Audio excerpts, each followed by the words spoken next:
All right, diving in. We've got a stack of YouTube transcripts from ChainsFR shorts here. And I got to say, I'm already laughing just glancing at these. It seems like you're interested in how this guy finds the funny side of everyday life, especially the crazy world of high school. So buckle up. We're about to uncover what makes his take so relatable and maybe even a little insightful. Yeah, it's that mix of humor and real-life experience that really grabs me. He gets those awkward moments we all went through, but with a comedic twist. Even the most mundane high school drama feels fresh and funny. Okay, so roadmap for this deep dive.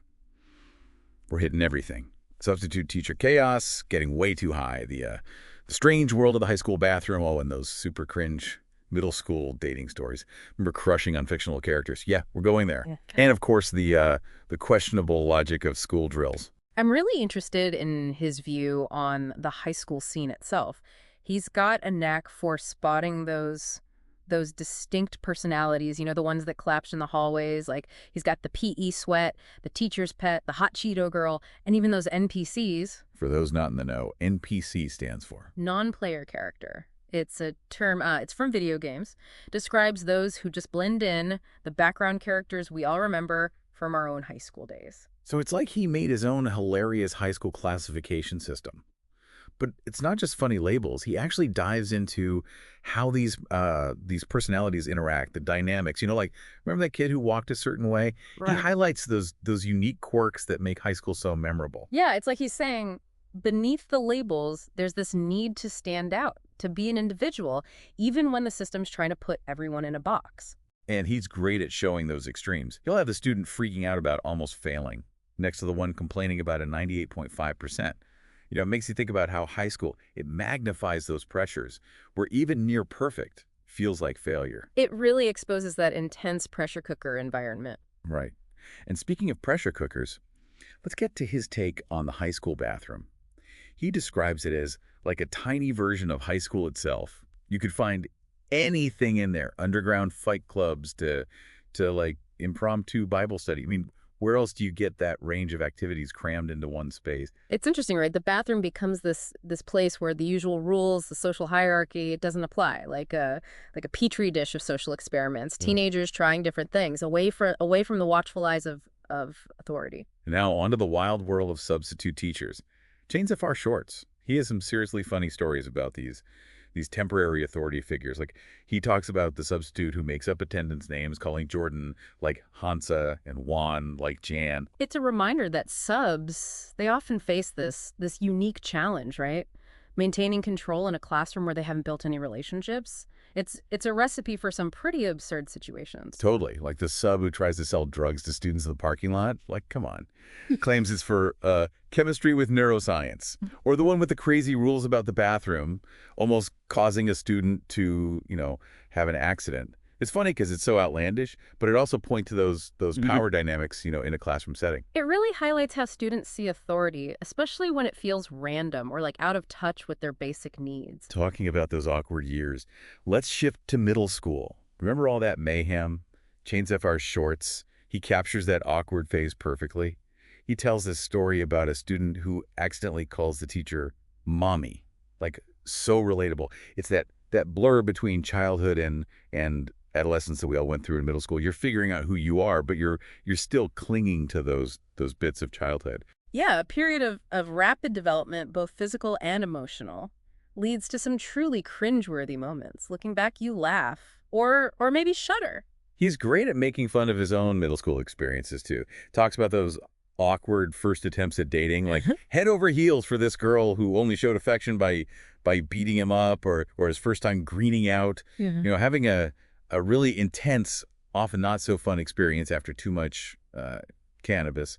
This particular one involved a strangely shaped water bottle and a school night predicament. You'll have to check out the full video for details on that one. It's clear he's not shying away from those moments of vulnerability, even potential embarrassment. That's what makes it so relatable, right? He's willing to laugh at himself, and by doing that, he gives us permission to laugh at our own awkward teenage years. He also talks about those universal experiences, like digging holes in the backyard thinking you could reach China. I mean, who hasn't tried that feat of engineering as a kid? It speaks to that sense of curiosity, that boundless imagination we often lose as we grow up. And who could forget getting grounded forever? He describes being grounded for a month and using that time to, wait for it, read a few pages of a book. The horror. It's funny because it reminds us how even the most mundane things are torture when you're a teenager deprived of freedom. It highlights how intensely teenagers experience things. Everything's amplified. So something like being grounded, that can feel like the end of the world. No, we mentioned greening out, and this Yeah. guy actually has a bunch of stories about those experiences. Hmm. One that stands out is this terrifying encounter with what he thought were like demon coyotes while lost in the woods. He paints this vivid picture, lost in a dark, rainy forest, seeing glowing eyes, convinced he's about to be, Coyote Chow. It's hilarious, but also a little creepy. Makes you wonder about perception versus reality when you're under the influence. Right. It reminds us that cannabis affects people differently, especially when you're young and experimenting. Knowing your limits, using it responsibly, it's so important. Especially these days, some strains are really potent. He doesn't always focus on the scary side, though. He tells another story about working at Tim Hortons while super high. The humor of making drinks while completely zooted, which is slang for, very high. He describes not even reading the orders, just freestyling with the coffee and cream. Probably made some interesting concoctions for those unsuspecting customers. Classic example of how cannabis can mess with your perception, make simple tasks feel incredibly difficult, and in his case, quite amusing. And then there's the time he goes to McDonald's while high and drunk, ends up ordering like everything, this massive assortment of items from a Popeye's chicken sandwich to a Dairy Queen Blizzard. The ultimate munchie story gone wild makes you wonder how they even carried all that food. Definitely an example of how substances can affect decision making, leads to those moments we look back on and think, what was I thinking? Talking about questionable decisions, let's talk about his early dating experiences. Starts with this adorable story about his very first crush back in kindergarten. Remembers the exact line he used: "Yo, shorty, you like Legos? How about you and me go Lego my ego?" So innocent, so pure, even if the phrasing's a bit much for a kindergartner. Shows how even at a young age, we're already exploring those feelings of attraction and connection. Of course, ends in heartbreak when he sees his Lego love playing with another boy the next day. Universal experience of early heartbreak. Even Lego love isn't always meant to be. And that heartbreak theme continues into middle school. He tells a story about this girl who supposedly liked him so much she beat him up. I guess that's one way to get noticed. Then there's his first official girlfriend in middle school. Describes it as incredibly awkward, especially the physical affection part. They literally just sat on a bench with like a 5-foot gap, not sure how to handle those new feelings. It's a great example of how uncomfortable, how uncertain physical intimacy can be at that age. Yeah, they're still figuring out boundaries, what feels okay, often leading to those those moments of intense awkwardness. We can all relate to that. And naturally, that relationship also ends. He describes the breakup as being sentenced to 14 days of relentless cringe and countless awkward scenarios. A common experience, especially in middle school. Relationships are often short-lived and full of those awkward moments. They're learning how to navigate, the social dynamics. Then we get to his first date experience, 7th grade. He goes to the mall with this girl, Jessica, and her friends, thinks things are going well. They even start snapping all night, sending messages on Snapchat. He's smiling, kicking his feet in the air from the giddiness. That feeling of a new connection, full of potential and excitement. That classic young love feeling, right? The butterflies, the anticipation, the hope that this could be something special. But then the date itself. He's all nervous, gets prepped by his brother on the do's and don'ts of the talking stage. Shows up at the mall, ready to make a good impression. Highlights those pressures, those expectations around first dates, especially when you're young and trying to navigate the whole social scene. Yeah, it's a lot of pressure for a first date, especially at that age. Right. And then the ultimate curveball, Jessica smells like weed. Not exactly the first impression he was hoping for. Turns out she just got high with a friend beforehand, but it definitely adds an unexpected twist to the date. Speaks to the fact that people often present different versions of themselves, especially early on in dating. Might feel pressure to project a certain image or hide parts of themselves they think will be judged. Now, his catfish experience. He's on a trip to Mexico with his family, feeling good, enjoying the beach, starts chatting online with this girl, Sarah, these swap pictures, and he's feeling confident about this potential vacation romance. For those who don't know, Catfish is someone who creates a fake online persona to deceive others, often in romantic situations. Yeah, the internet has opened up so many ways to connect, but it's also opened the door to new forms of deception. Catfishing is unfortunately all too common. So he arranges to meet Sarah and her friends in the club district. They're setting up another three-man mission, hoping to, hook up his friends too. Yeah. But when he arrives at the meeting spot, major reality check. It's not Sarah at all. The catfish is revealed. What happened? Well, he describes it as being catfished nicely. Turns out the girl who showed up was actually quite attractive, and she brought some other attractive female friends for his buddies, so win for the homies. But him, did he still go on a date with the catfish? This is where it gets interesting. What happened next? Well, they all decide to go to a club. And these girls, they immediately start talking about buying a bottle. Only problem is, they don't have any money. The classic tactic. Get someone else to pay, hoping they'll be too caught up in the moment to notice. Exactly. And he's picking up on those vibes. But then she starts complimenting him, telling him how strong he is, calling him a baller, playing to his ego, hoping to make him feel good about spending money on them. It's manipulation, but a common one. It almost worked. His friend Billy, who's desperate to hook up with one of the girls, convinces him to split a bottle. So he gives in to peer pressure and the allure of impressing these girls. What happened next? He asks the club promoter for the cheapest bottle, thinking he's getting a deal right. Hmm. But the promoter tells him the price, 1,100 pesos, which is about 60 US dollars. He starts to realize, bad idea. And then the promoter hits him with all these extra fees. A $500 walking fee, a $350 Chicago fee, whatever that is, and then tells him the tip will cost him his left testicle. Wow. Talk about shady business. Sounds like they were trying to take advantage of him. At this point, they decide to bail on the bottle and the girls. But you won't believe what happens next. They leave the club, trying to figure out their next move. He gets a tap on his shoulder, turns around. Guess who it is? The catfish. Nope. It's the girls from the original three-man mission, the ones they were supposed to meet with in the first place. What a twist. So they actually found the real girls after all that. What are the chances? They end up having an amazing time with the real girls, dancing all night. Billy even manages to hook up with one of them. So even though he got catfished and almost scammed, the night wasn't a total loss. It's a reminder that even when things go wrong, sometimes those unexpected twists can lead to positive outcomes. He even gets the Instagram of one of the girls, so sounds like he came out ahead after all. And that's just the beginning of our deep dive into the world of ChainsFR shorts. All right, welcome back to our deep dive into ChainsFR shorts.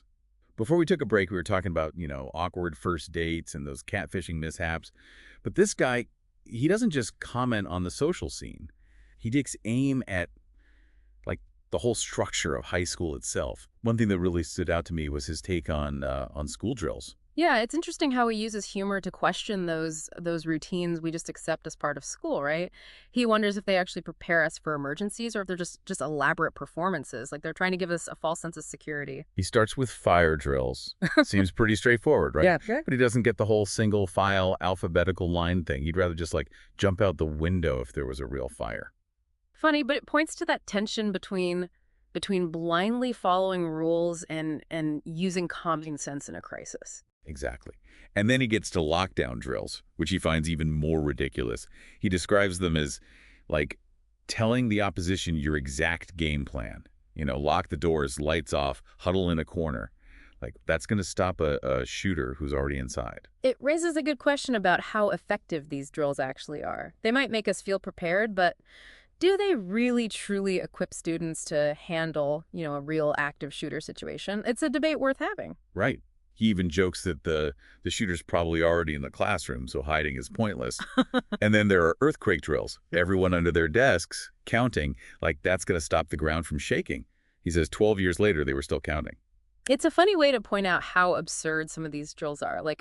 We're relying on rituals instead of practical solutions. And don't forget tornado drills. Everyone in the doggy position, hands over your head, knees tucked in. He's convinced that's not going to protect anyone. And again, he'd be better off jumping out the window. Seems like he's really inclined to take action, not just passively follow instructions. I think it reflects a broader desire among young people to have agency, control over their own safety, rather than just blindly following, rules imposed by adults. Then he offers his own foolproof solution. For any disaster, everyone just runs out of the building. It's a joke, obviously. But it highlights his point that some drills are more about following rules than actual safety. Yeah, it encourages us to think critically, right, about these procedures and to advocate for safety measures that actually empower students, not just make them feel like they're going through the motions. Speaking of thinking critically, let's move on to his rather unconventional perspective on cheating. He actually argues that it can be beneficial. Bold claim. How does he justify that? Well, he starts by saying cheating on a test isn't as bad as cheating on, say, your taxes or your girlfriend, which I guess technically, if you're looking at it legally, it's true. Simplistic comparison, but I'm listening. Then he argues, we go to school to learn things we'll use in real life.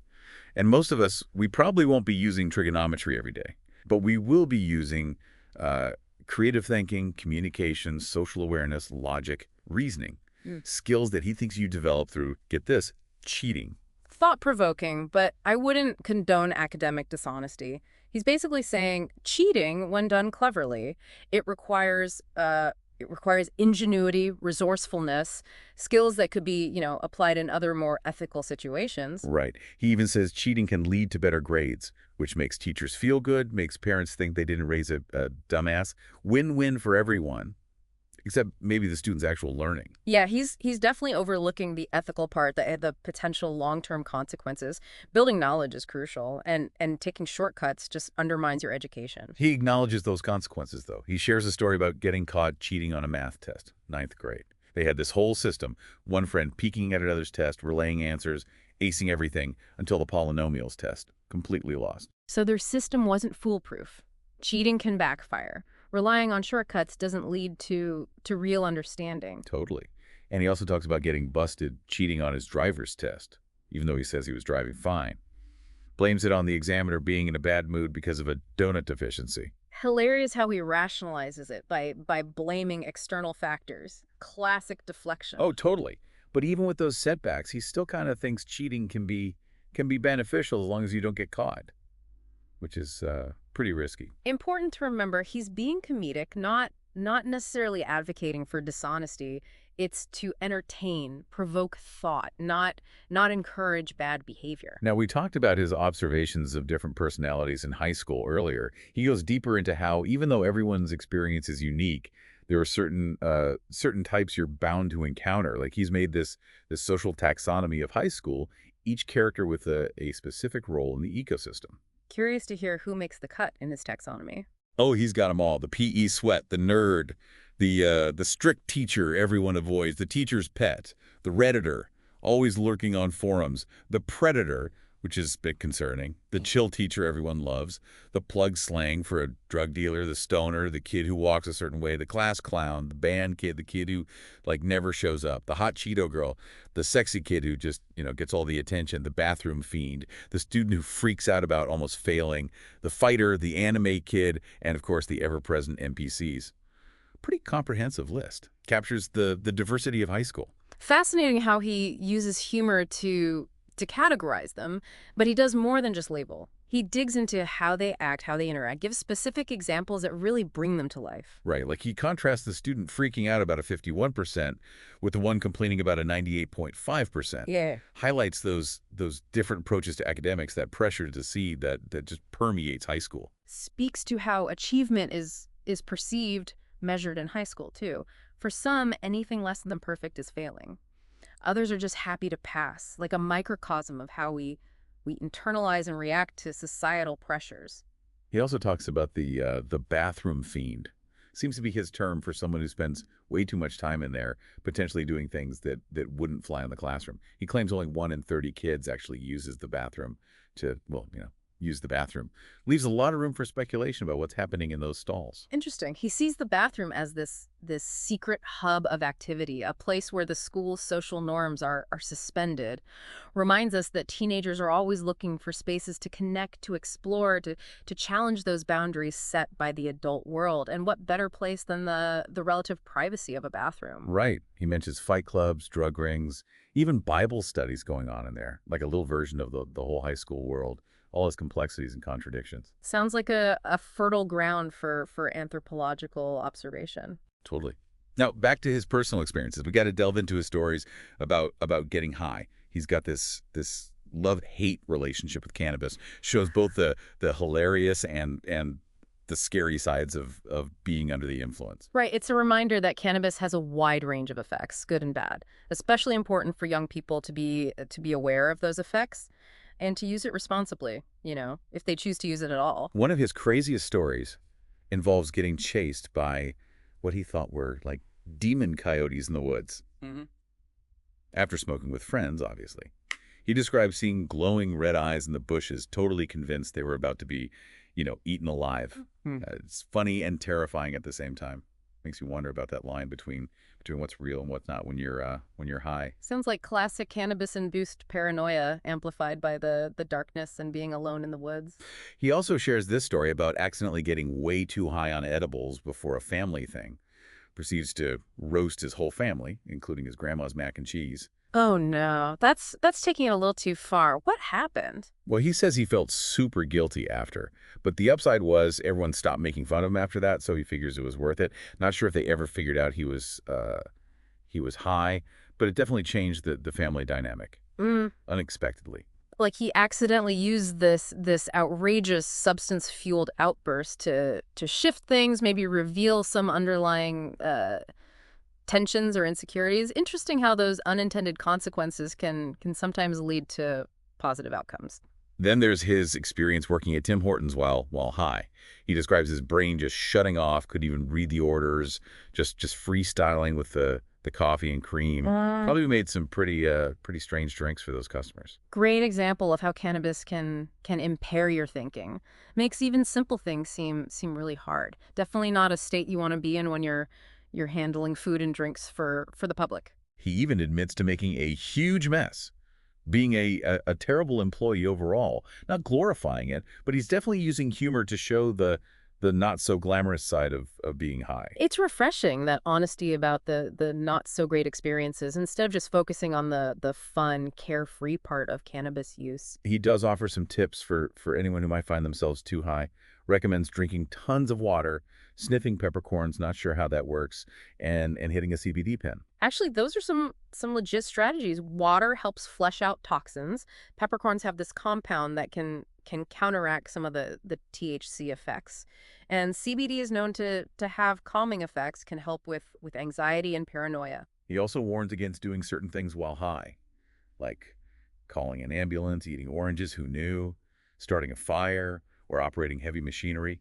Pretty solid advice. Good to see him promoting harm reduction, even amidst the humor. He even suggests convincing yourself that you're the only real human and everyone else is, like an AI program. Talk about a mind-bending coping mechanism. It's that ability to blend humor and absurdity that makes his stuff so engaging. He takes these relatable things and makes them funny and thought-provoking, encourages us to look at the world a little differently. And that's just a taste of ChainsFR shorts. We've looked at his relatable school experiences, his adventures with cannabis, his take on the social dynamics. But there's one crucial thing we haven't touched on yet, his perspective on the high school bathroom as a social space. All right, welcome back. Before the break, we were about to explore this space that holds a special place for ChainsFR shorts, the high school bathroom. Might seem like a strange place for humor and insight, but he actually calls it one of the most majestic parts of high school. Yeah. And I got to admit, after going through these transcripts, I kind of get it. It is interesting how he takes this seemingly ordinary place and turns it into something full of social intrigue and unexpected things happening. He even claims there's a statistic, not sure where he got this from, but only 1 in 30 kids actually uses the bathroom to, use the bathroom. What are the other 29 up to in there? It really makes you think. It speaks to the fact that for teenagers, the bathroom becomes more than just a functional space. It's where the watchful eyes of teachers and administrators aren't as present, creates a sense of freedom, anonymity. He describes it as this place where anything goes. You might walk in on a secret fight club, kids throwing punches in boxing gloves, or a full-blown drug deal going down. He even mentions Bible study groups, like this bizarre social experiment happening within those tiled walls. Right. It reminds us that teenagers are always looking for spaces to connect, to explore who they are, find a break from the pressures of school and social expectations. The bathroom, with its privacy and lack of adult supervision becomes this unexpected haven. He tells this crazy story about a time when someone brought boxing gloves to the bathroom and it turned into this massive fight. Kids get knocked out, put in chokeholds. It sounds more like something out of a movie than a real high school bathroom. Definitely shows the impulsive nature of teenagers, right? And unpredictability. Yeah. Combine that with no supervision and a confined space, you've got a recipe for chaos. But it's not always about fighting or doing something, illicit. He also talks about how the bathroom can be a refuge, a place to escape the classroom. Just be yourself. He even talks about kids practicing their instruments in there. Kind of poetic, finding that solace and self-expression in the most unexpected place. It highlights how resourceful teenagers can be. They can transform these ordinary spaces into something meaningful, adapting to their needs, creating their own little worlds within the bigger structure of the school. Before we wrap up, there's one more thing I wanted to touch on. His take on middle school dances.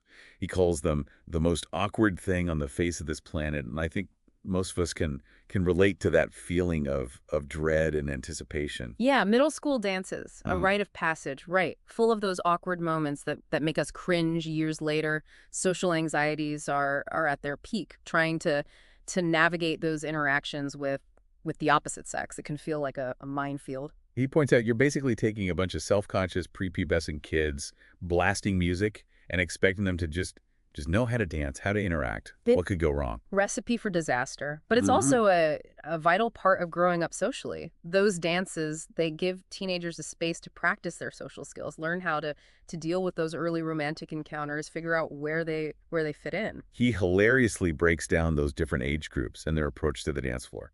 Sixth graders, fresh out of elementary school, they're still terrified of cooties, mostly just stand around, paralyzed by fear and social anxiety. Still getting used to middle school, figuring out how to interact in this new environment. Then there are the seventh graders. He calls them menaces. Yeah. Tells this story about these two kids who would just terrorize the dance floor, tripping everyone they could. It's like they're pushing boundaries, trying to establish dominance, using humor and mischief to navigate those social hierarchies. And finally, the eighth graders. On the verge of high school, they refuse to dance. Think it'll ruin their street cred. So they just form mosh pits, jump around, trying so hard to look cool and mature. Interesting how even then they're already worried about image, how others see them. They're anticipating those high school dynamics, trying to figure out where they belong. He even talks about the DJs at these dances, claiming most of them are just playing pre-made playlists from Spotify, acting like they're doing something special. Yeah, trying to create this illusion of expertise when really they're just pressing play. But I guess that's part of the show. He tells this story about a DJ who mixed, get this, drill music with Ed Sheeran's Shape of You.